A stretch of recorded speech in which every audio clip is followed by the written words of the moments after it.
దేవుని నామమునకు మహిమ కలుగునుగాక. ఈ ఉదయకాలము మీకందరికీ వందనాలు తెలియచేస్తున్నాను. ఈ దినము మిమ్మలను బలపరచు దేవుని మాట, నిజమైన స్నేహితుడు విడువక ప్రేమించును. సామెతలు 17వ అధ్యాయము 17వ వచనం. నిజమైన స్నేహితుడు అనే మాటకు జీవితాంతము మనలను విడిచిపెట్టకుండా మనకున్న ప్రతి కష్టంలో, ఇబ్బందిలో మనతో పాటు తోడుగా ఉండే వ్యక్తి. నిజంగా చూస్తే ఇలాంటి వారు నేటి దినాల్లో చాలా అరుదుగా కనబడుతున్నారు. ప్రాణ స్నేహితులు అని నమ్మి వారికి మన పర్సనల్ విషయాలు పంచుకుంటే చివరికి వారే శత్రువులుగా మారి మన గురించి అనేకులకు చెడ్డగా చెప్తున్నవారు ఉన్నారు.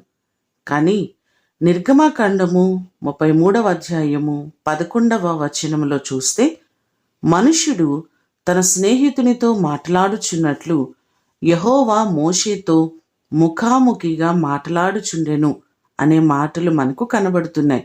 సృష్టికర్త అయిన దేవుడు మంటి మానవునితో సహవాసము చేయడానికి ఇష్టపడుతూ మోషేను గురించి గొప్ప సాక్ష్యాన్ని చెప్పడం మనం చూస్తున్నాం.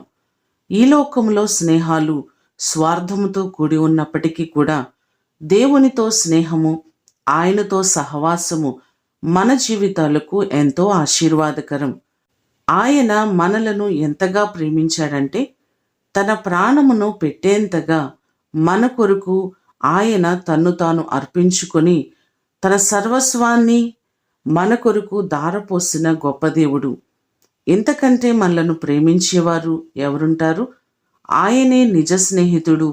ఆయనతో సహవాసము చేస్తే సమాధానము కలుగుతుంది అని లేఖనం సెలవిస్తుంది. మనమందరమును నిజ స్నేహితుడైన ఆయనతో సహవాసము చేసి ఆయన ద్వారా అనేకమైన మేలులను పొందుకొందుముగాక. ప్రార్థన చేసుకుందాం. పరలోకమందున్న మా తండ్రి, మీ పాదములకు వందనాలు, స్తోత్రాలు. మీకంటే నిజమైన స్నేహితులు ఎవరున్నారు ప్రభువా? మా ప్రతి బాధలో, కష్టములో మీతో తప్ప మేము ఎవరికి మా విషయాలు చెప్పుకోగలం? సమస్తమును ఎరిగిన దేవుడవు. నీ కృపచేత మా ప్రియులెల్లరినీ జ్ఞాపకం చేసుకొని ప్రతి వారికి మీరు తోడుగా ఉండి ప్రతి కుటుంబాన్ని దీవించి ఆశీర్వదించమని యేసు నామమున అడిగి వేడుకొని పొందియున్నాము తండ్రి. ఆమేన్. దేవుడు మిమ్ములను దీవించునుగాక.